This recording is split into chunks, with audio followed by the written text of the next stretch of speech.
গতকাল 2 গাড়ি নিয়ে নামে দেওয়ার জন্য প্রস্তুতি নিয়েছিল, পাবলিকের কারণে নামে দিতে পারে নাই। আজকে অলরেডি 2 জন নামে দিয়েছিল, দেওয়ার পর এখনো ঘোরাফেরা লাগাইছে। বাংলাদেশের বিজিবি সহকারে আমরা এই ভারতের সীমানা যাতে পাহারা দিতেছি। ওই যে দেখেন ভাই, দেখছেন ওই যে কিছু কথা বলো। বিএসএফ হচ্ছে ভিতরে, আর আমাদের যে রোহিঙ্গা উনি হয়তো আমাদের এই পাশে, ঠিক আছে, সাথে সাথে করে নিয়ে যাচ্ছে বকবান্ধার দিকে।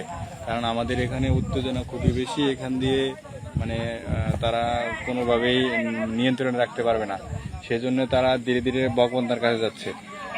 ওই যে দেখা যাচ্ছে রোহিঙ্গা এই পাশে, কাঁটাতারের এই পাশে, আর হচ্ছে বিএসএফ তাদের সেফ জোনে। তো দেখা যাক কি হয়।